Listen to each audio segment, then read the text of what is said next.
Fellas, welcome back. Season 2 of the Maine Stand. We're here. Episode 1. It's been a summer. Honestly, it's been a summer. We got Josh back in Maine. The Maine Stand is officially the Maine Stand. All of us together in person for the first time ever. We're joined by two very special guests. We got Justin here with us. Know them well. We got Farwell here with us. They've both been on the pod a couple of times. So, Season 1 was a lot of fun. Season 2, we're doubling down. Maine Stand to the fucking moon. So, welcome to the inaugural Maine Stand episode for Season 2. We're going to be talking about the top 6, doing a little bit of Premier League chat. We got a bunch of teams represented here. Go around the horn real quick. Justin, who are you going to be talking about for us? I'm going to be talking about the Mighty Gunners and seeing where we're going to go. It's a surprise. You guys know who we represent. We got Liverpool lad. City and piece of shit. Austin. Nice. Tottenham Hotspur. That's gross. Yeah. So in season 1, we met these esteemed gentlemen throughout the season. They came on and contributed actually quite a bit of outside perspective for us. So we wanted to bring them back, talk about what we're going to be seeing this year, talk a little bit about last season's recap, what's gone on this summer, catch us back up to speed, and go from there. So if we want to dive right in, there's one team in particular that I was very interested in talking about just because I thought they've had a pretty good summer. Mm-hmm. And I genuinely believe in this team. So Farwell, let's have a chat for a second here. I think Tottenham are going to be very, very good next season. You know, they made a lot of really good signings. I think Longley comes in and helps that defense. I think Richarlison adds some depth to the forward line. I think Basuma is a phenomenal signing in the midfield to partner up with, came from Southampton. I just told Højbjerg. There we go. Yeah, I think he's going to be very, very good in the midfield with them. Let's get your perspective on how you feeling about Tottenham going into the season. Well, first, it warms my heart to hear something like that from you. You're welcome. So, it's the only time you're ever going to hear it from me. Don't hear a lot of those compliments, but yeah, I think really huge signings this year. I think, the way we ended last season, we were playing really good football, and I'm really excited to see what these new players are going to be bringing. Ivan Perisic he's a classic. He's just shithouser, you know. Conte signing. That's a Conte signing. Yeah, coming from Milan too, we know Conte can work with him quite well. Yep. I think he gave Trent problems last year, so I think he's probably the player I'm looking for at Tottenham. Have a good season. Yeah, I think signings wise, it's either him or I'm interested to see what Conte does, if anything, with Ndombele coming back from loan. I'm interested to see how he fits into that team, if he fits in at all. Yeah, that's fair. How about just sticking with Tottenham for just one more thing, Justin. Yes. Arsenal fan in the house. Yes. How do you feel about Tottenham's season? Are you nervous for what's coming from North London with you, or do you feel good? It's hard. That front three is just full of bastards in my opinion. I hate Kane, I hate Son, and then they got Richarlison. I just feel like they're going to just bully. Also, I'm really hoping that we don't fall into it. I like Spence. I think he's a really good signing. But yeah, he shaped them up. I'm a little worried, but I think it's going to be just us two going for that last spot in 4, so it's going to be a little battle. We'll have a conversation about that later, but Yeah. I do not agree with you there. I actually like the Spence signing too. He was really good for Forest last season. Yeah. I don't know. Conte kind of mentioned he's more of an investment for the future, but I think it'll be interesting to see when he does get an app early in the season how he does. Yeah. We can stay right in London. Let's have some Arsenal chat now. Yes. Real quick, see how you're feeling about the squad here. So you signed 2 of my favorite City players this summer. I think Jesus is going to do wonders for Arsenal. Godsend of a signing. For the last couple of years, we've just had non-existent forward play. I think Aubameyang was here and there. Lacazette was just nowhere to be seen. So just to have a pressing forward, and as we've seen in preseason already, he's just going for it. I think one thing that Mikel's really going for is versatility up front. So Jesus could play in the middle, on the right or left. Nketiah, same thing. And Martinelli, same thing. Just kind of complement that little rotation we got, and I'm hoping that we can score some goals. How do we feel about Arsenal's top 4 chances, fellas? We think they're sneaking in? chance. I think they have a big opportunity and I think a lot of work to do, but I think the signings that they brought in really bolster the side and fill some of those holes that we saw towards the end of the season. I think it's going to take time to see how they play out. Yeah. But bringing in somebody like Zichenko or Jesus to really have somebody who's been in a system that is a proven winner, they're proven consistent players that can go out and make a difference in really, I think, any side in the Premier League. Yeah. And I think they give a little bit of not veteran depth, but they bring something that they bring the winning Oh mentality. yeah, 100%. And I think having them come into this side can potentially put Arsenal in the top 4 this year. I don't think the thing that hurt us last year was squad depth and just that quality. Because like when Tierney went out, Partey went out, that's when you really saw like the 3-run loss where we lost to like Southampton away, Palace away. All those games were like that we could have picked up some points there. I definitely think that hurt us. So I'm just hoping we can just build up on that depth. And Where do you go think for Vieira and Zinchenko play? Do you think they play in midfield? I really hope Zinchenko competes for Tierney at the left back. I think Arteta might play him in that little Xhaka role. Fabio, I think, might be like the Odegaard sub or just the Smith Rowe sub. He admitted he wants to be a 10, but he's played 8. He's played like a false 9 in Porto. Like I think he's just going to be like the go on the field. You need anything. I think where Arsenal still struggle is their midfield. That whole I agree. Yeah, Sambi's not really. I don't think he's not ready. I mean, I think not having any competitions or like not being in the Europa League really hurt like the other players. Just because like we went Xhaka party for most of it. When they went out, nobody was fresh. So I think having more competitions might help get some game times in. And that was the thing with Nuno. Like Nuno was just like thrown out there. Super rusty. Yeah, not good enough at the end of the day. The other thing that really scares me about Arsenal is still the center of defense, and I know you and me have had some arguments about that. Yeah. I think Gabriel is shocking sometimes. I think Arsenal. I think their defense is still not there. They're still going to make individual errors, and I think that holds them back from top 4. I think Saliba really has a chance just to take that spot, especially with Tomiyasu's just kind of health. I think what he might try to do is shift Ben White out to the right, and that way we could start all 3. I don't like the depth if one of those goes down, though, as we saw earlier. You know, Cedric's not good enough. Tavares is not good enough. Rob Holding is a cult legend, but red card against Tottenham, and that kind of ruined that whole game. So, like... The soft red, to be fair. Sorry. The soft I red. mean... It's deserved. Anytime it's at the Hotspur, It's a soft red. Speaking of squad depth, both of you guys are playing some form of European football next season. Right, You guys in yeah. Europa, you in the Champions League. Do you think you both have enough depth to go on 2 fronts that are really big? I wish, like, I would have loved to make the Champions League, but I think going into last season, I think the squad's perfect for the Europa League. We got, we could field a nice, like, group stage team. They really bled some youngsters in there. Like, Balogun could get some games. That's a good chance to get some Smith Rowe, Vieira some games. Same thing with Miguel Z. So I think we could like coast through the. Also, it all depends on the draw too. Could be the same for Spurs. Like you guys can get a really hard group, get knocked into where we are. I mean, I don't want that. But so just kind of piggybacking off of where you are going into this year. I know you were really, really, really dead set on Champions League football. I mean, the dream as was, a Gunners fan. The dream was there. Like going into it, I was like 5th would be so nice. But then once we like had 4th for a while, I was like, oh, we just got to take care of our stuff. You kind of changed your sights and We ran set out of it on gas. 4th. But now, kind of hindsight being 2020, do you think 5th place or finishing where you did in the Europa League going into this season, is that better setting you up for success?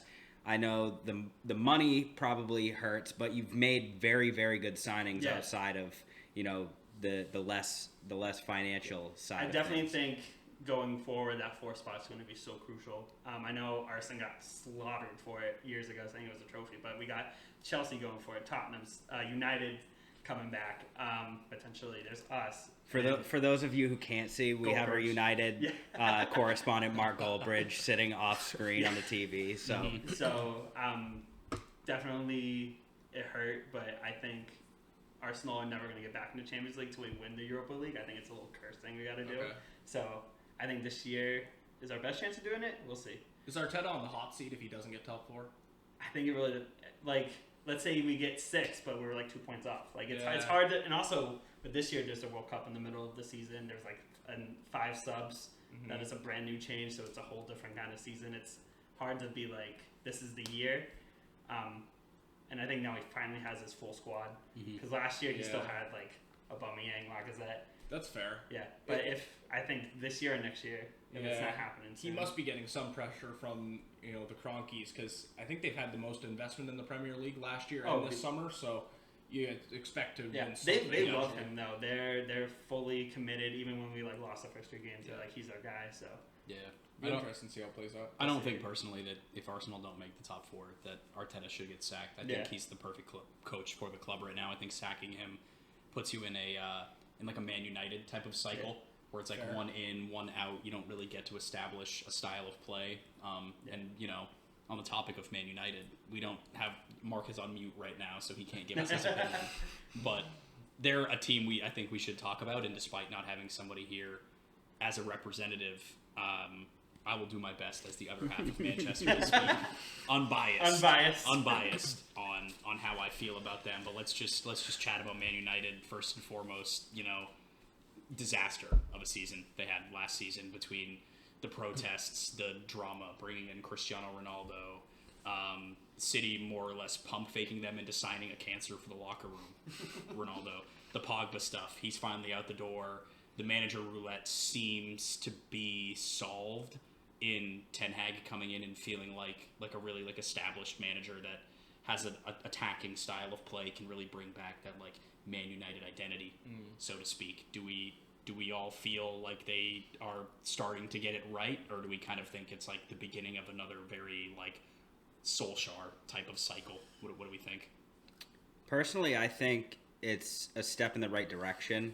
I think Ten Hag has proven himself with Ajax. He does a lot with a little, and I think if he's able to come in and really revamp United from both on the field and in the front office, and really kind of creating a foundation for the future, I think that's the most important thing right now.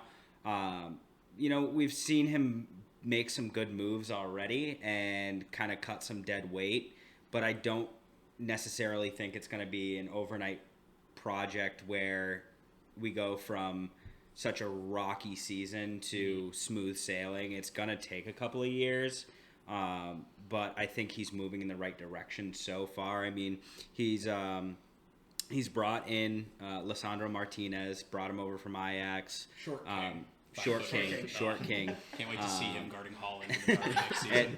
And Christian Eriksen, a veteran talent over from Brentford, who had a decent showing in a team where we thought he was never going to play football again. So I think bringing in a really solid veteran, positive, proven winner, somebody who is going to help kind of calm down the midfield.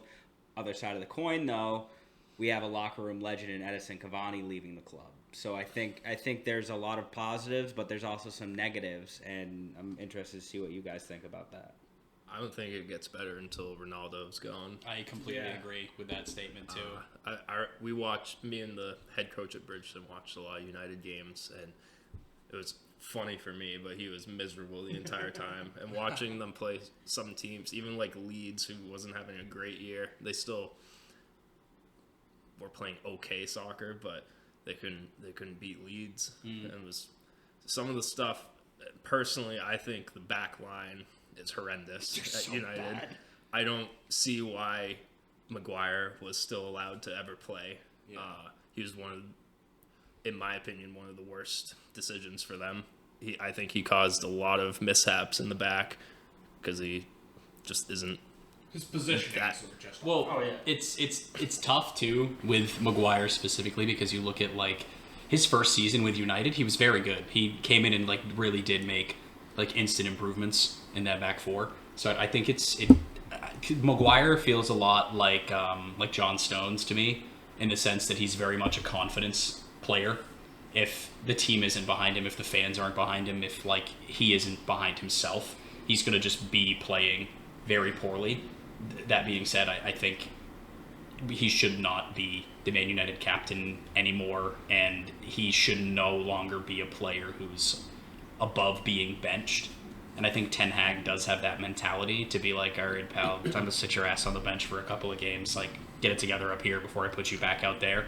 I think that's what Ten Hag changes in that sense. I think I'd like to think that having seen how Ten Hag coached at Ajax, that he also has the cojones, so to speak, to tell Ronaldo he's not going to start every game, and to bench a player who really cost them points. He scored 19 or 18 goals for them last season, but you look at like his overall performance and everything else. There's this like shocking statistic that United scored 50 goals, 50. They scored 56 goals last season, And 18 of them came from Ronaldo. So the rest of the squad all season netted 38 goals.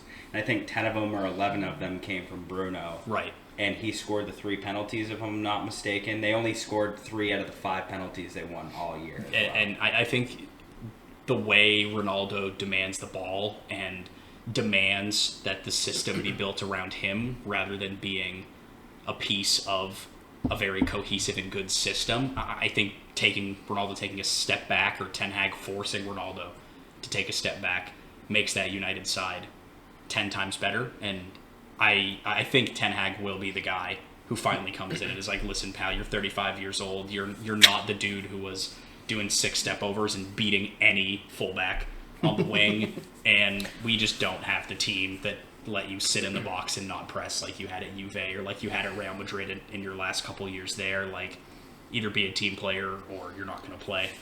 And I think this whole question of whether he's going to be leaving or not is going to only extend the problem, because he wants out. He wants out, but as a club, they're like, oh, we have this golden goose sitting here that's going to score us 20 goals at nearly 40 years old. Like, we have to hold on to that. And I think Ten Hag is a manager who is going to look at his younger talent and say, how do I shape this team for success in the future?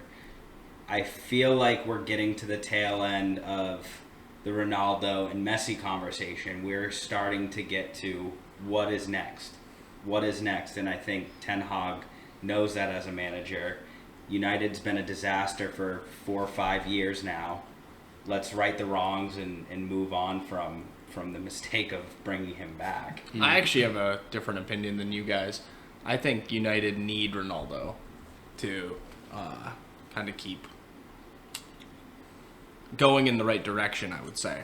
I think a lot of players kind of avoided blame last season. Bruno being one of them. I thought Bruno was shocking for the majority of last season. Yeah, Maguire, Lingard, all the players, Pogba, the players leaking stuff in the dressing room. Those are the problem with Man United. I think Ronaldo's the one backbone of those Ferguson teams that he does kind of know what it takes. I don't think he recognized, like, Man United, like, coming back. It wasn't the same club as when he left in 2005. 100%. Yeah, I agree with so I think what would be a win for Man United is if he stays and Ten Hag can get something out of him. Yeah. If that happens, I think Man United are in the right direction. I don't think getting rid of him is the answer. I think keeping Maguire and the rest of those players at the club is, not great. I think you make a good point. I'm not gonna be like, Josh, you're fucking wrong, because you're right. I think Ronaldo is like that type of player. There's an aura around players like Ronaldo. Absolutely. I just think that you can accept a level of blame, but I think just the way he forces United to play, and we've not seen him like be willing to go back to that player that does more off the ball, that does more than just demand possession and waste it.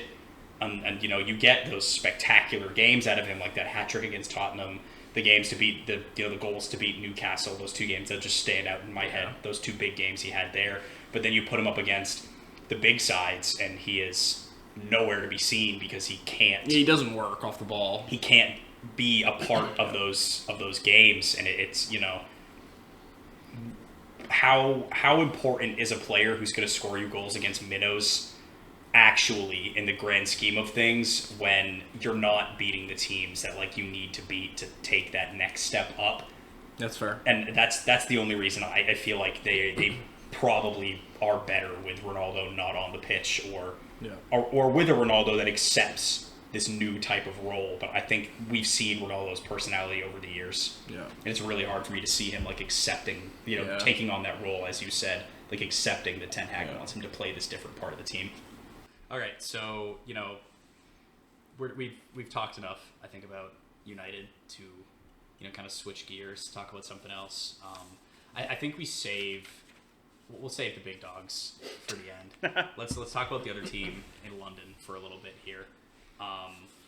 Chelsea have made a lot of improvements over the summer, that's for sure. They've added a ton of really, really quality players.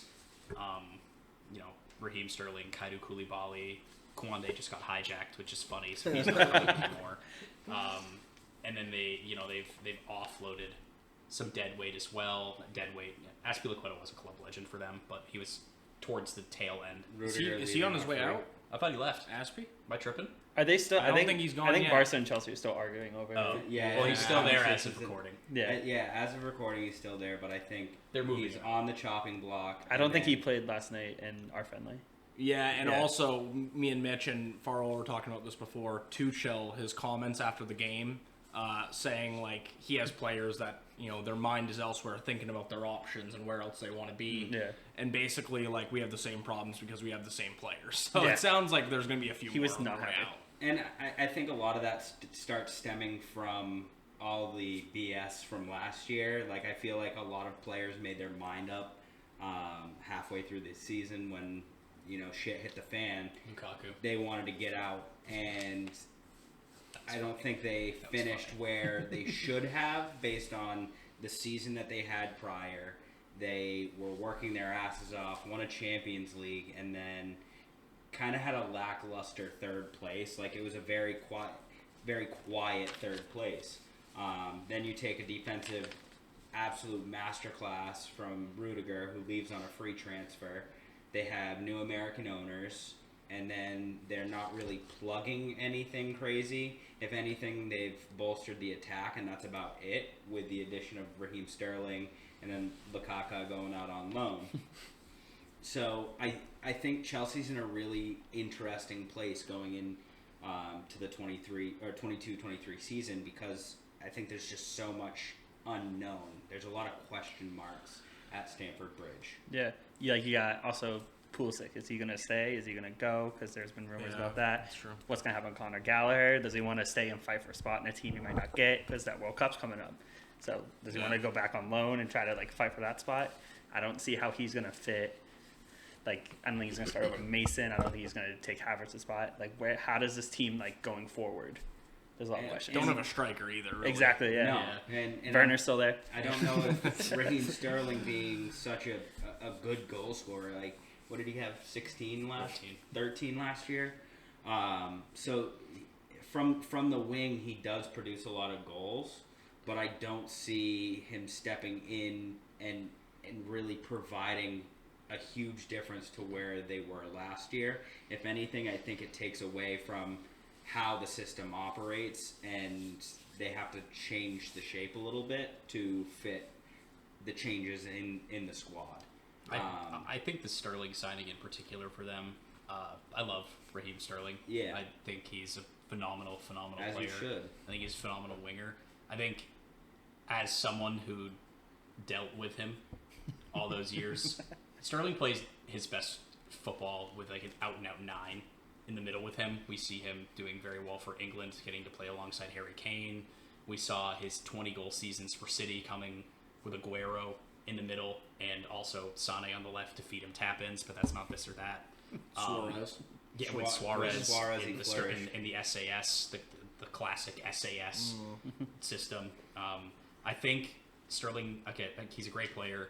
I don't think he is the same player in Chelsea. I think he fits in best at Chelsea, being able to play on the right wing as a provider. He's explosive dribbler, a lot of pace. He adds like a different dynamic to a forward line. But I think without him having that like out and out number 9, Who does he provide too? It's going to be a lot of the same stuff you saw at City. He's going to score. He scores. I bet he scores 10 or 11 goals for Chelsea in the league next year. But you guys thought Fernando Torres missed a lot of open nets. You're in for a treat, Chelsea fans. You're in for a treat. Just go on YouTube and type in Man City versus Lyon Champions League, and that's the player you're getting. I mean, he wasn't a player I was really worried about when. You never are. When we went up against City in those big game moments where we would get cut through, like they'd get in on net, they'd have their touches, City would set up perfectly, the ball would fall to Roz's feet, and then he skies it or he rips it wide, or he kicks it straight at Allison. If right. the ball is at Sterling, not at Sterling's feet, in both games, there are 2 specific moments in the home leg, so to speak, and the away leg against Liverpool that if it's not Sterling in on goal probably gets scored. Absolutely. And we probably take 3 points from both of those games. But he just misses a lot of big chances. I think he's a great player. I think his game is more than just goals, but I think coming into a Chelsea side that was 3rd in goals last year behind 2 teams that they're still playing catch up with, and they've been playing catch up with since 2018, that he just doesn't add, that he doesn't push them into like, oh, they could win the league category. Yeah. He just is like, yeah, they'll probably finish 3rd again. Feels like they have a lot of like utility players, like guys on the wing that don't really have defined positions. Ziyech, Pulisic. I don't really see how they kind of compete, with Liverpool and City. I think it's going to be a different Chelsea that we see. I agree 100%. Tuchel's gonna have to figure it He's out. gonna We're have- gonna see something very similar to Tuchel's PSG. Yeah. The 4-2-2-2 PSG. I think that will be the system we see Chelsea playing next season. We're going to see them a lot less defensive. I think we're going to see we're going to see a high press out of them. He has like the team to play. He has players that fit like similar profiles, the types of players that he had at that PSG team. So I think we are going to see a very different look out of Chelsea next season. But do you think that's actually going to help them? Yes. Because I think one of their best things last year was they were so hard to break down and so hard to score against. They don't, and I don't think Sterling is the goal scorer that they need in order to change that and kind of go away from that defensive mindset. They think he is. Then it's another problem. So I don't know if I see that helping them that much. I feel like their defense was the best thing that they had going for them, and their ability to keep the ball. Yep. Yeah. And I think Rudiger and Christensen leaving forces Tuchel to have to play differently. Like Koulibaly is a phenomenal signing to fill that center back role, but he plays a different style. Rudiger was able to kind of break out onto the wing and, especially against Liverpool, stop Mo Salah from doing anything. He was such an abusive defender all year, and to leave on a free, open up such a huge gut-wrenching hole in that defense. Koulibaly's going to need time to set in, and I mean, he has an opportunity to come in and make it his defensive line, but I don't think we're going to see that right out of the gate. I think we're going to have to see Chelsea holding a higher line than they did. They're not going to be able to sit back and absorb pressure like they did at all. I'm looking forward to it. Salah's done Koulibaly in multiple times. Yeah. Last note I will say on Chelsea, just as like my thoughts on the potential change in system, and just like something else to think about to your point, Austin. I think Tuchel being such like a tactically flexible manager, I don't think that they'll lose a lot of their defensive shape. I think what will happen is that we'll see Chelsea play the same 3-4-3 defensive ball against the bigger teams, but I think a lot of Chelsea's problem last season stemmed from their inability to beat the little guys, and being able to play that high press, being able to have more forward options, more ways to break down the teams that just aren't going to come out and play against them because they're not that good.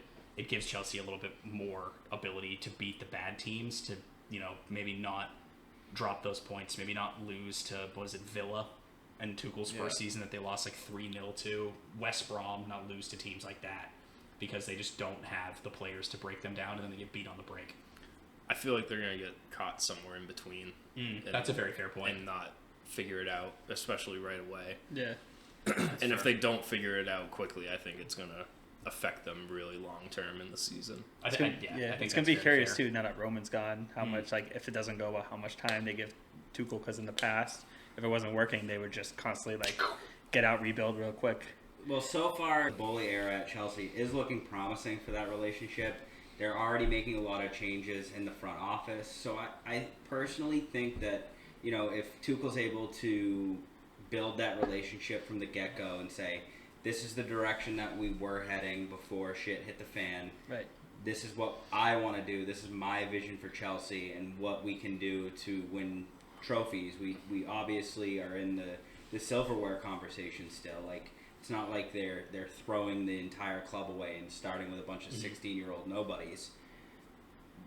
There is still potential for Chelsea to do big things. It's not like they've signed, the milkman from down the street. They're bringing Koulibaly. He's a proven defensive specialist. He is somebody that can run a club from the back. So I don't think that Bowley is going to be Tuchel, get the hell out after 1 year. Right. I think with everything that's happened over the last year, it's going to take time to settle in. But if they don't hit the ground running, there are going to be eyes on them. There are going to be questions because the eyes are already there. People already have that microscope on Stamford Bridge. Cool. I don't think Bowley's going to be good for Chelsea long term, to be fair. They haven't hired a sporting director yet. He's the one making all those decisions. United did the same thing, and that's how United turned out. When you have a businessman making all the transfer decisions, it's never good. Never works out well. Yeah. You need a sporting director like a Michael Edwards, etc. in there. That's what happened with us because Arsene was pretty much doing everything, and then after he left, they didn't realize that big hole. And then they just put people they thought could do it, and then it was just a massive shit show. Yeah, if you have a guy that ran the LA Dodgers and thinks he can just go to soccer and make those same decisions, it doesn't work that way. I think Chelsea will be fine this year. Don't get me wrong. Yeah. In the future, the Give it a longer couple- he is couple there, years. yeah. But do you trust Tuchel making those decisions? I think really. I think he deserves a chance though, because you were saying, he stayed, kept them afloat. But we've seen managers be good managers, be good at getting teams to play well. Yeah. Be awful sporting directors. Yes. A la Eddie Howe. Yes. Never ever let that man pick the players. Just buy them for him. Look at the Bournemouth transfer market, Dude, Dom Solanke, 20 mil. horrendous. And we've seen, and he's a good manager. He's a good, he gets the most out of the teams he's given, but he's just not, you know what I mean? I think teams like that really do. Yeah. They just need a sporting director. So that was Chelsea. We talked about the other 4 teams that finished in the top 6 last season, and now we're going to talk about the top 2. We're going to talk about Liverpool and City. We can jump right in with Liverpool to start, and then we'll talk City at the end. We'll go 2-1.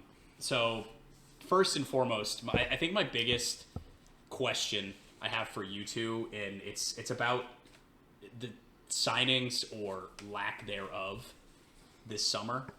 The last time you guys didn't really sign many players in a summer, you won the league.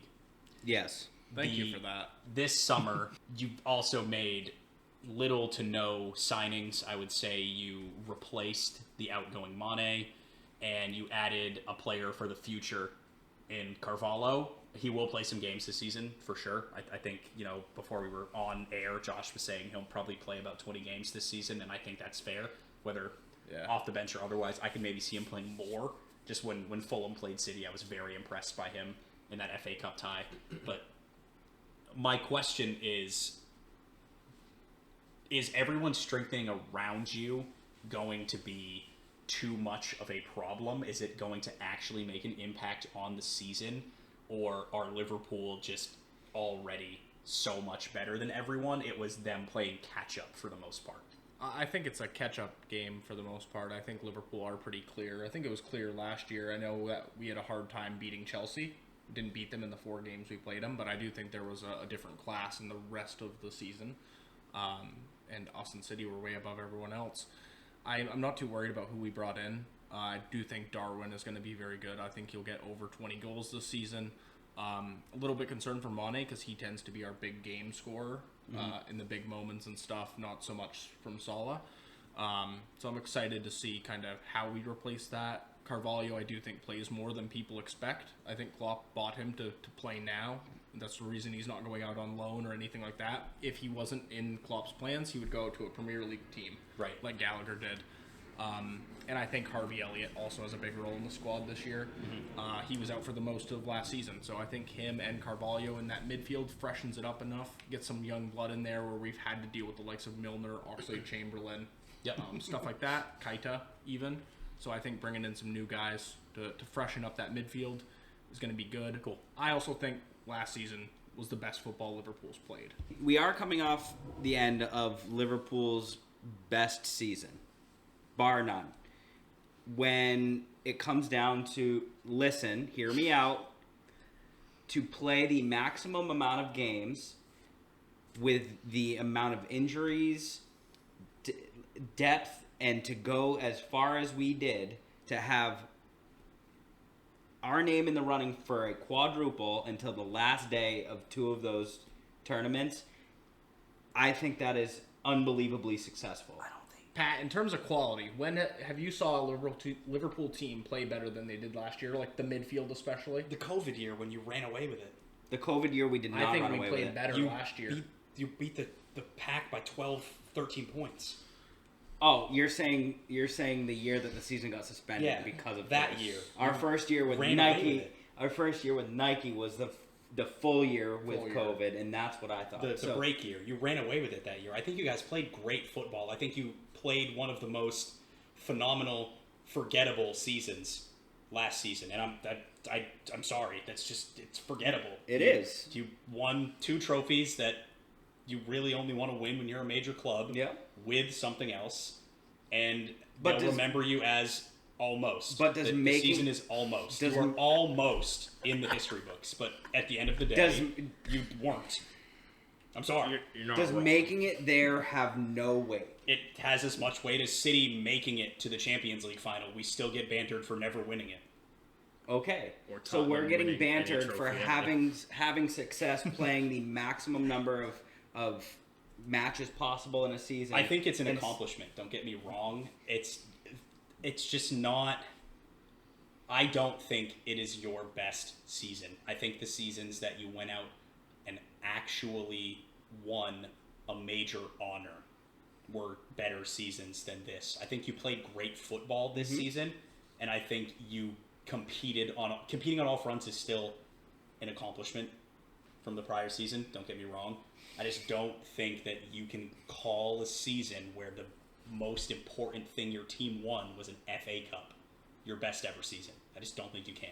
I think from a fan's perspective, from a Liverpool fan's perspective, when you look back and think of how long last season was, I get from the outsider looking in that it's lackluster.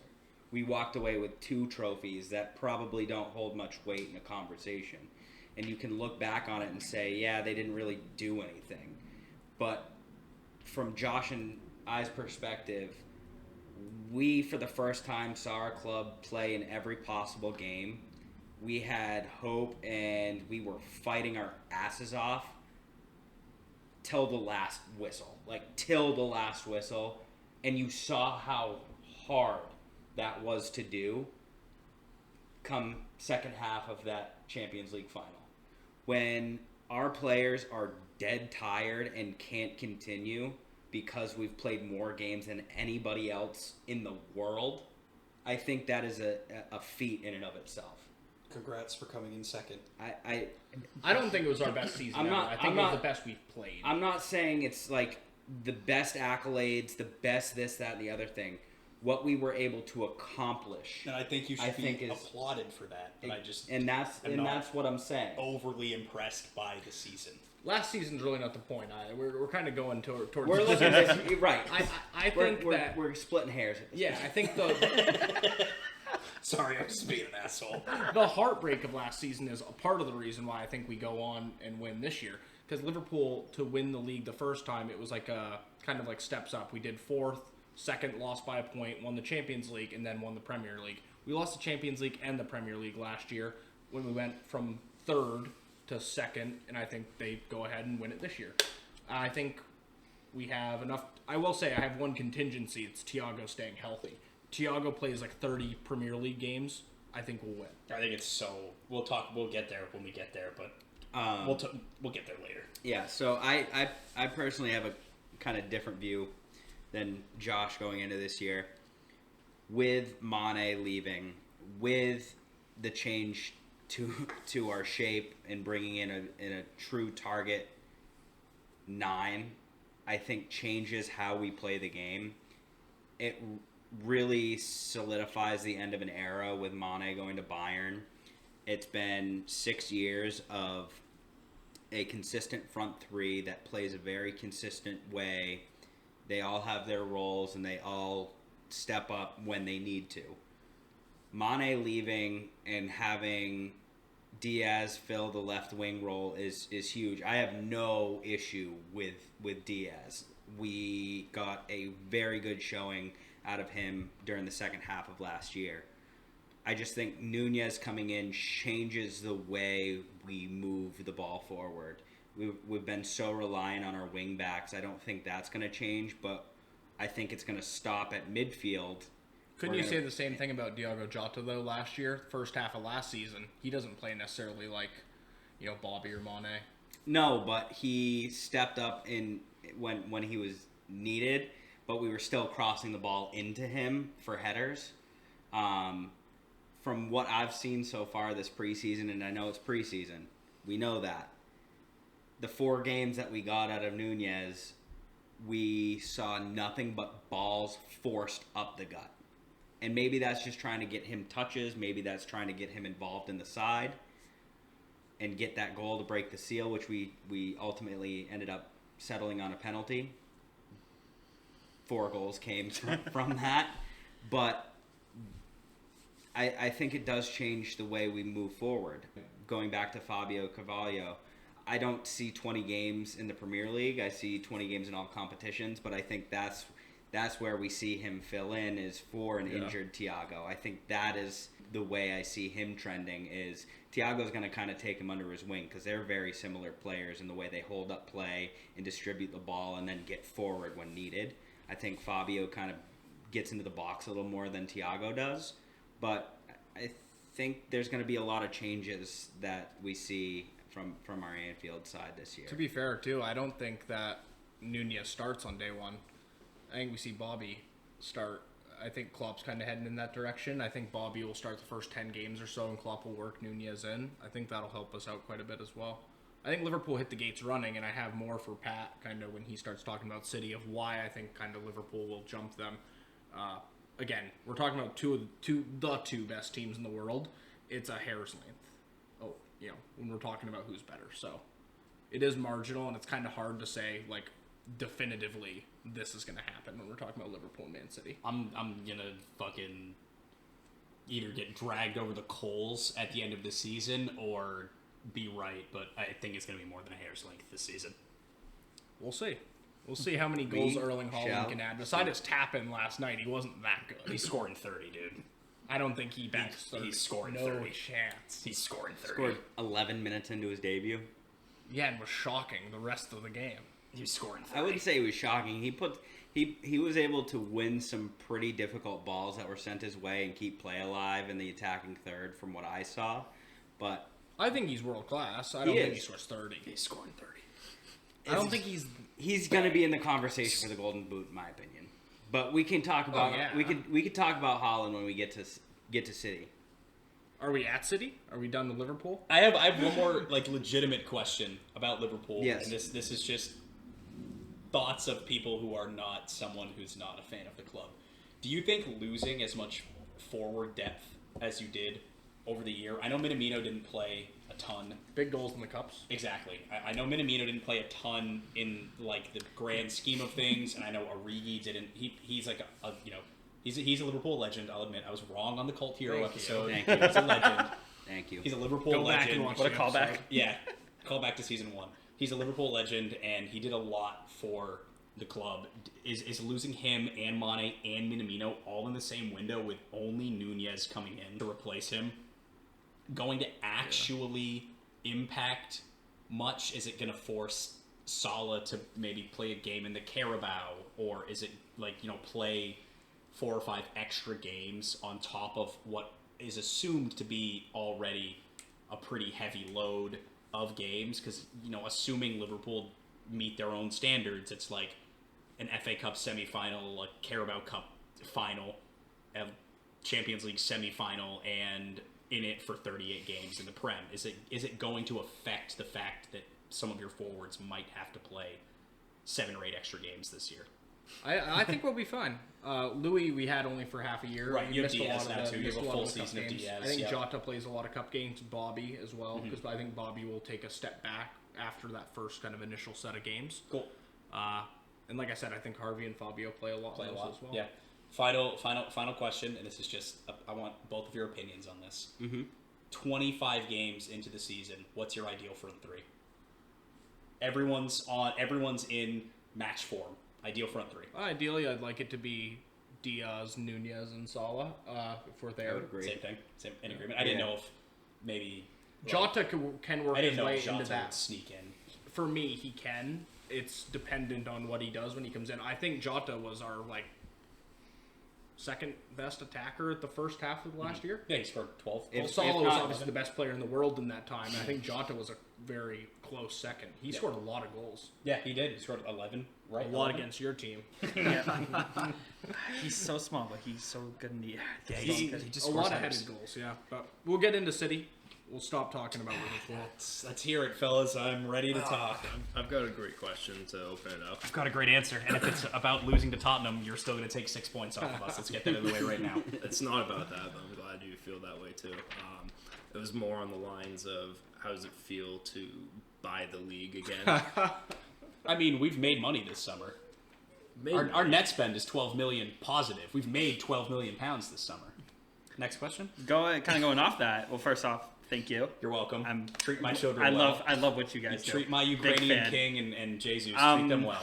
My question is how I feel like you guys are gonna run with it. Just how confident Pep is of letting Gabriel Jesus go, Zinchenko go, Sterling go, and then almost let Ake go. Like the fact that those are big staples in your club, and he's just yeah, go.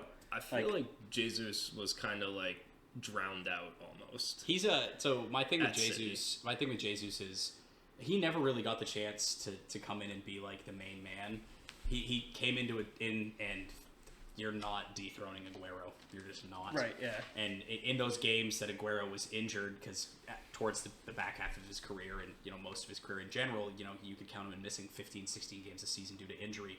When Jesus would get those stretches, he didn't take his chance, and I think that's a lot to do with the fact that there's a lot expected of him in City's side. That's why I think he was so good in big games for us. Yeah. Why he came up with big goals against Madrid, big goals against PSG.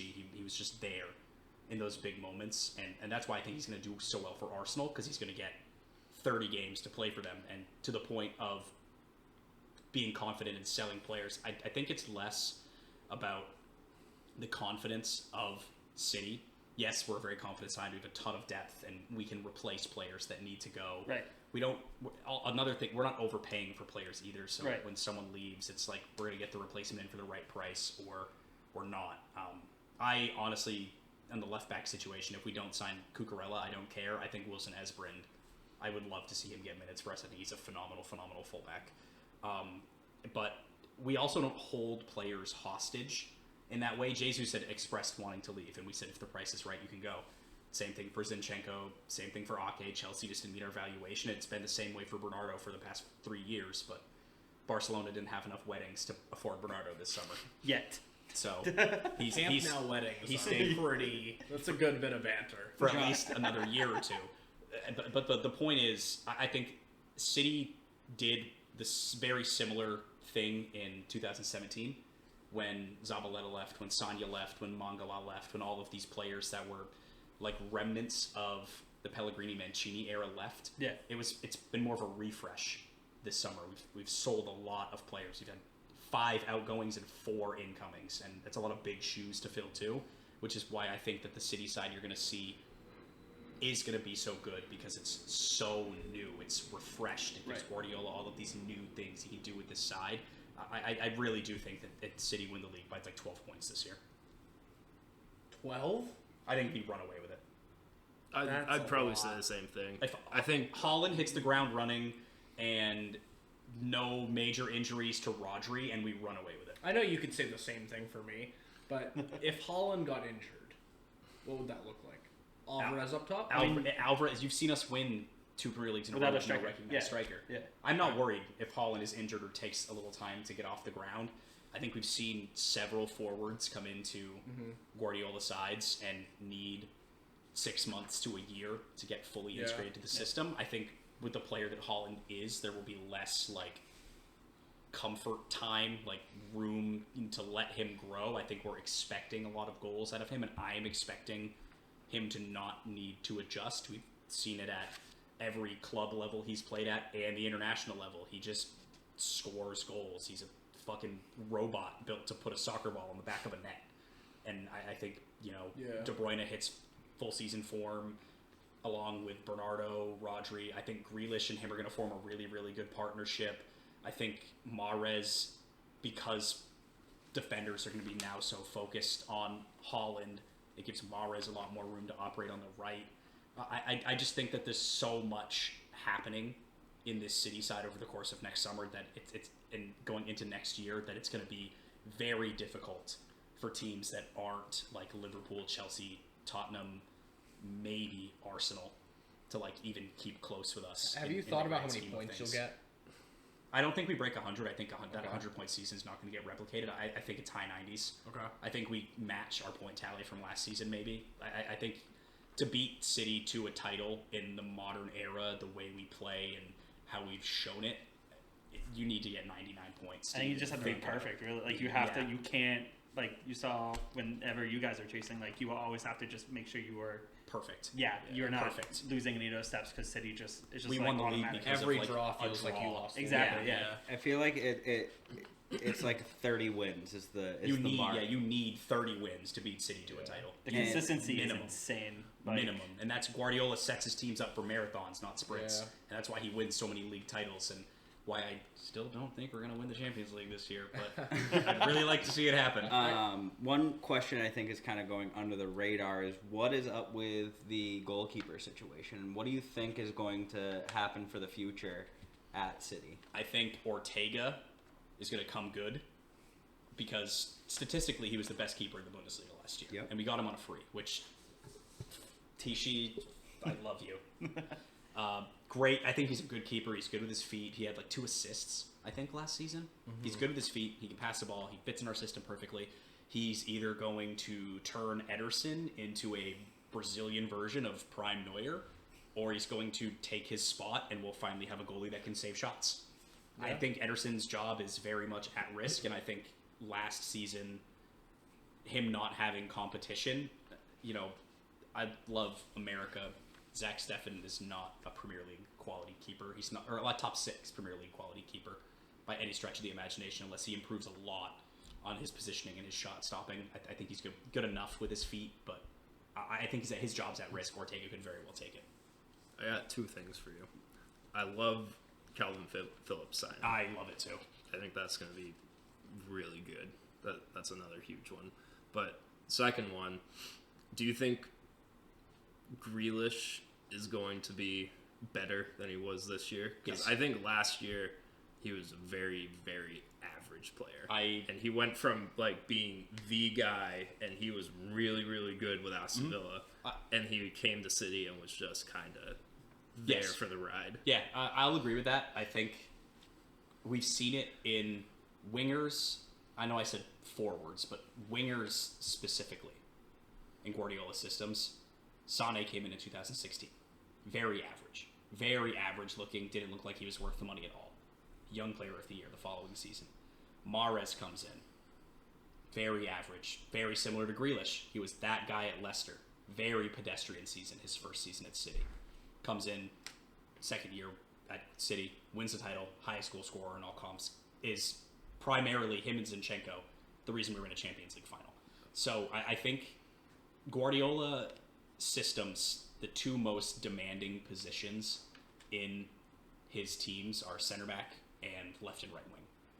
And I think you get a season to adapt, and then you are judged on that second season with most players. I think we've seen a few exceptions to the rule in Ederson coming in, and Claudio Bravo is fucking ass. So anyone's going to look better than him. And I think Diaz and Laporte just slotted right in and made instant impact. You know, Diaz is in the conversation for best center back in the world, and Laporte came right in when he was first signed and, you know, didn't lose his first 18 games in a City shirt. So you rarely see players in these like high demand positions in Pep Guardiola teams make impact in their first season. So I think this season we will see a new Jack Grealish, and I don't think he scores a lot, but I think we see a Jack Grealish with double-digit assist numbers come the end of the season.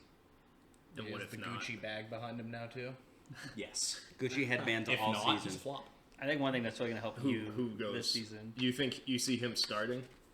I think it really depends on Foden's fitness at the start of the season. Yeah. I think ultimately City's best front three is Foden, Haaland, Grealish, or Foden, Haaland, Mahrez, excuse me. And Grealish, my understanding when City bought Grealish is he was not a left winger. He was a thought he Gundogan was replacement or a long-term like De Bruyne. attacking, more Yeah, attacking. a 10. mid. And I think we'll see City in more of a 4-2-3-1 shape this year, with wanting to include Phillips, with Gundogan aging, with De Bruyne. We saw it at the end of last season, De Bruyne playing that like higher, more impact, like the 10 role. I think we'll see De Bruyne higher. We'll see two midfielders in behind him, and I think in games that De Bruyne is not going to play, or you know, we're resting him for the future, I think we'll see Grealish slot into that central role where De Bruyne is, and I think we'll see him shine there as well a little bit more too. He played better when we saw him more central last year too. So I think he just sees the pitch better from a central position. Yeah, when he would come in for like Gundogan or Bernardo Silva in like the 60th or 70th minute for games, you'd see a lot better of him then. I think your depth too, especially with the new 5 sub rule. Like you're just gonna, I think, just like teams are gonna like struggle. Pep's and still then, going to make one signing again. and then but you yeah. just throw on like Grealish can come on, Foden come on. Like you just can just change the game, and you're just You're welcome for that, by the way. superstar bench. Is Us just too. gonna, Hey, Guardiola really wanted it too, so you're all welcome for 5 yeah, subs this year. It's us. I'm excited for it. Pep But doesn't use them, but he wants 5. I think that's gonna, when you need to change a game like you did to win the league, like just boom. Yeah. Zinchenko. Let's talk about my one qualm with the Man City thing. We've talked about it a little bit, Pat. I think there's more teams in the Premier League this year that are willing to go out and be attacking and are less scared, because in the past we saw teams just completely park the bus, try to bring games later on. I think you have the Villas. I think even like promoted sides like Nottingham Forest, Newcastle, West Ham, teams that are really gonna like Fulham even. not really be scared of you in the sense of like if they're gonna get pumped, they're gonna get pumped. They're going to try to go out and get a goal, and Villa did that the last game of the season. Right. I think teams like Newcastle and West Ham also are capable. So very capable. Yeah, so do you see that being, I guess this is a thing for Liverpool as well, but do you see that lowering your point total just with the amount of teams, it seems like, who have strengthened, brought people in from the other top 5 leagues? I don't. So I think it certainly makes the way City plays a little more interesting, but I don't see it as a hindrance, because a lot of the times, like when those types of teams take points off of City, like when Villa almost beat us on the last day, when we drew with West Ham, when we lost to Palace, not only do those teams have to come out and they have to be fearless, City have to not be having their best day, and they still need to play perfect. Yeah. Palace beat us 2-0 at home, playing that way. City hit the bar twice. Cancelo's shot is a centimeter to the so a bit of right, luck and that's in a it, very yeah. different game. I think we've seen lower teams, newly promoted teams, try and play with City, and they lose 7-0 like Fulham did. They open up like Stoke did in 17-18, and they lose 7-0. Norwich last Leeds season. getting shit pumped by us home and away. Norwich beating us and then getting body. Newcastle, at the end of game I season. predicted Newcastle money line was 5. Newcastle losing 5-0 to us. Teams can be as confident as they want going forward, but unless you play a perfect game, you're giving De Bruyne space in transition. You're gonna concede a goal. You're now giving De Bruyne space in transition, passing to arguably the most lethal young striker in world football. Yeah. There's more hard games though in the Premier League, Oh, isn't there? for sure. Like when you look at like a West Ham, they gave people fits, and especially Newcastle for me, that's the one because they added Pope and Botman from. They're very good. They look very good next season. Their defense is strengthened. There's a lot of there's 10 hard games in the Prem next year, and that's for both of us. Exactly. You guys as well, fighting for top 4 and everything. It's 14 Not to hard be games offensive. for you guys because you got us too. Yeah. But yeah, I think it definitely makes it interesting having that many really competitive games. I do think that the Premier League is going to feel a little bit more competitive, but I just think it's so you need to play against Liverpool too. It's not just City, but because we're talking about City, I'm just saying City. You need to play perfect against these two sides, and you need to play perfect and fearless. And if you slip in either one of those things, you're going to lose the game. Our game when at the Emirates, we outplayed you that first half. You played and a then phenomenal game. Xhaka just tugs, and then it was one it's little over. lapse, and then we win. Little lapse on a free kick, and Rodri scores the game. Exactly. Yeah. It's you need to not only you can't give either any of these top 3 teams. You can't give them an inch, or they're going to score 4 goals. Mm-hmm. Absolutely. So I think that's where I'm not as frightened by these teams willing to play us. I almost want them to play us because it's all right, play a perfect game, pal, or we're scoring 5. Yeah, and it's just how it's going to go. It's the same thing for you guys. I can say the same thing honestly about any of the top 5 sides. United are maybe, especially with the improvements that have been made this year. Out of the top 6 teams that finished in the top 6 last year, I really haven't seen any one particular team drop an incredible amount of talent or change an incredible amount.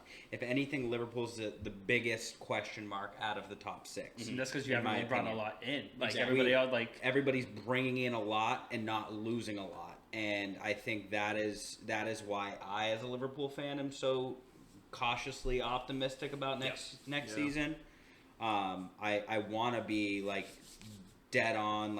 Nunez is coming in. He's going to win the Golden Boot. He's our man. I don't have that feeling. Holland is because I guess coming from the Brendan Rodgers era and following that, and then coming into this just kind of golden age of Liverpool where you have Mane, Salah, and Firmino running your front 3 for so long. I feel like it's the biggest drop that any of the top 6 have taken, and it's kind of just changes the way we're going to play.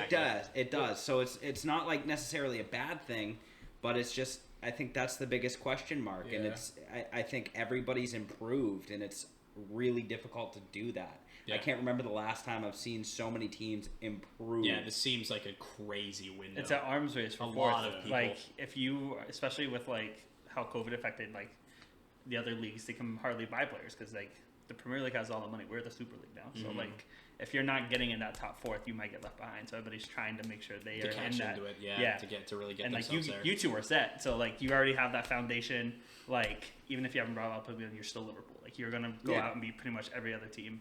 Yep. City, it's a coin. Also, losing Michael Edwards, people forget about that too. Julian Ward though has done pretty well. He has. He absolutely has. It's just it's that crutch. It's the thing you lean on. It's Michael Edwards was our guy, and now we don't have him. Yeah. So it's there's a lot of just good memories that you're it's bittersweet. Very you don't want to lose season. those. Yeah. Last time Klopp had an out-and-out striker was Robert Lewandowski, I should say, but it's pretty good. It's pretty good.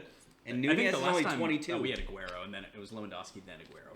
Yeah. So I mean it's a pretty good track record. It's a pretty good track record. So close the episode out. Just gonna kind of give a quick top 6 prediction, and then we're gonna also talk about who we think is getting the drop this season. I guess I'll just start, and then you start. We can go from there. So my top 6, I've got City winning the league. We're fucking running away with it.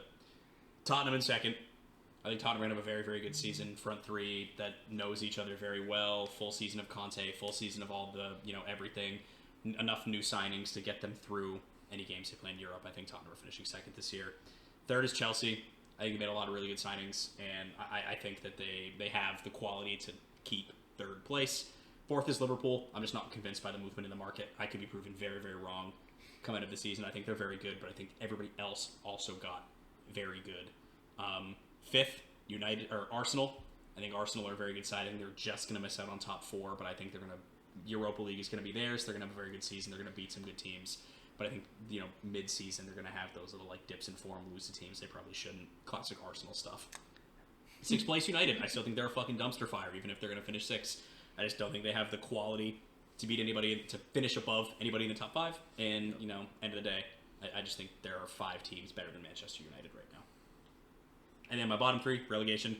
I said it last year. I'm saying it again this year. Southampton, you're going down. Yeah, that backfired because Southampton almost took points off you. They're going down. Southampton are getting relegated. It's happening. All I hear still is got Southampton Prowse. are taking 6 off the City this year. It's probably them and Tottenham. Southampton, going down.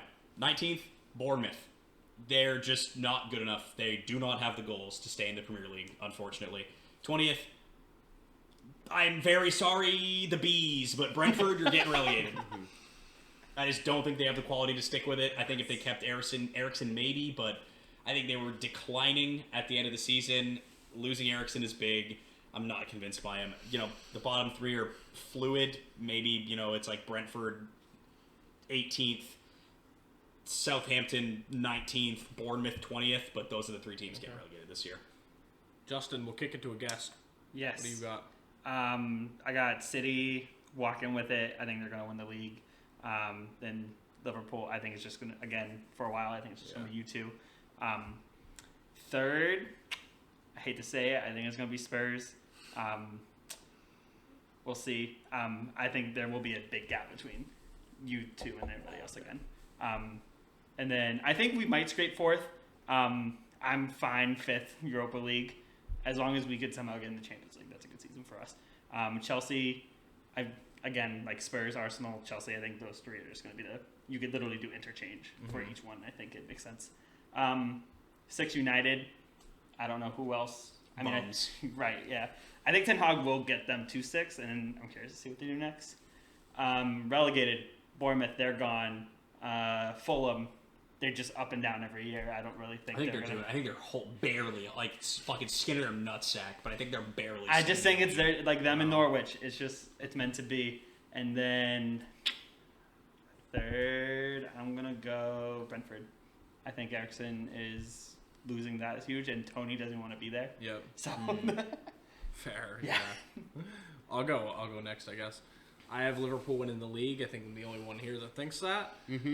City second. I think it's going to come down to the wire again, like a 2 or 3 point finish maybe. Tottenham in third. I do think Tottenham has a big improvement. I wouldn't be surprised if they went far in the Champions League either. Chelsea in fourth. Arsenal in fifth. I think Arsenal are kind of right there again. And United in sixth. So same as everyone else, but I think Newcastle are right behind them. I agree with that. I think Newcastle are finishing In the top half Yep. of the table quite convincingly this year. And then my my bottom 3 in order. In 18th, I have Brentford. I do think they struggle without Eriksson. Bournemouth, they haven't signed anyone. They're kind of like running with the same guns. They're getting relegated. Bournemouth is a very, very small club, so that's hard for them. Still have Dom Solanke, shout out to him, and Fulham. I think they're finishing 20th. They're the biggest yo-yo club of all time. They do not have remotely a chance of staying. Norwich is a bigger yo-yo than Fulham in my It's opinion. like Fulham and Norwich are like the 2 Exactly, yo-yos yeah. that you just pull up. I think they're staying. No I'm chance. doubling You think down on Mitrovic South- I'm is still scoring. doubling back down in on the Southampton. 40. No, he's going to score 9, and they're going to barely stay up. But he's they're going to gonna score do it. enough. No, Mitrovic, Golden Boot, and then we'll kick it over to Farwell to hear what he has to say about next season. Let's do it with Farwell. Yeah, 1 City. I don't see it really being any other way. I think they're going to be really dominant this year. I think even without signing Holland, they were going to be pretty good, but I think Holland's just going to be I have really high expectations for him. I think he's going to play really well. Different gravy, as Sergio Aguero would say. 2, Tottenham. I'm going with it. I'm feeling really confident this year. I think we take away the Harry Kane kind of drama, like you said. He wants to be there now, playing in the Champions League. Heung-min Son coming off a golden boot, full season of Kulusevski. Yeah, I like him. I like him a lot. He's one of my favorite new players. I think Højbjerg is just an absolute unit. Grafter. Yeah, he's a good player. Really good in the 6. I love to see Brian Gill, the lad, coming back. I'm so pumped to see him play again. He's a little shithead, but he's awesome. Not lacking in that department for your team. Just No. gonna say that. 3, I think I got Liverpool there. 4, Chelsea. Yeah. Maybe. Yeah. Maybe. I think Chelsea and Arsenal are going to Be fighting for 4. 4 and 5. I think that's very fair. And then 6, I think I've got 3 teams I could see in 6. Newcastle, one of them. Not City. United. I don't think they're going to be very good. I don't think they're going to figure their crap out fast enough. And This then, isn't a PG-13 podcast. You can say shit if you want to. my bad. And then Aston Villa. Ooh, I like I that. like that. I think Villa are not. I think- no. Yeah. They're I like. agree. 11th I think they place for play. me. I No. think they play really good football. They strengthened their spine a lot, to be fair. They have, they signed the guy from Sevilla, Carlos, Yep. Diego Carlos, I think.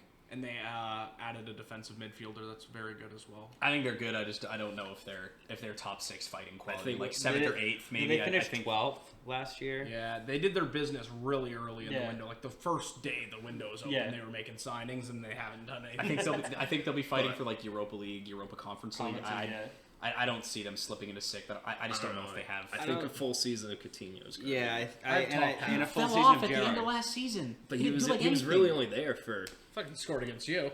Yeah, then they lost. No, but I see your points. I don't think that it's going to be an overnight change, but having a full season of Coutinho, full season of Dine, full season of Gerrard, like Ollie think hopefully gets better. I think they'll be good. I Like think 8th. yeah, That's top why half. I yeah. have those 3 bouncing. I think around. I do that's- see him improving like 4 or 5 spots. Yeah, I think they'll be good. I do think they'll be good. I just don't know Yeah. if I can see them in 6. Fair enough. bottom Bottom 3. yeah, bottom 3. No particular order. Brentford, Bournemouth, Fulham. Yeah, so Fulham are staying up. I don't think Fulham are staying up. I don't think They're doing it. No. They're doing the thing. Shout out my buddy Steve. Fulham are staying up. So I agree with that. We'll get into mine. My top 6, I have City winning the league. I have Tottenham finishing 2nd. I think what Tottenham have done is a lot of good business. You take out the Kane drama, all the BS. Son's been on an absolute tear, staying consistent. They've lost nobody of importance. I'm sorry. Liverpool, I think I will put them in 3rd. It's either 3rd or 4th for Liverpool. Yeah, they can unfortunately. flip-flop for me too, but I think Chelsea will do just enough. I think 4th Arsenal, 5th Chelsea. Today you talked me into negative Chelsea land and having them drop 2 spots. I think You're welcome. I think the top 6, just the changes that have been made, I think it's going to condense the point tally a lot. I don't think City are going to outright win by 14, 16 points. I think maybe 8 to 10, and then the next 4 is going to be a lot more condensed than it was over the last few years. 5th, we'll put Chelsea, and then 6th, we'll put United. I'm into it. Bottom 3, And Aronson, Leeds 18th. Brandon, whatever his name is. Leeds 18th.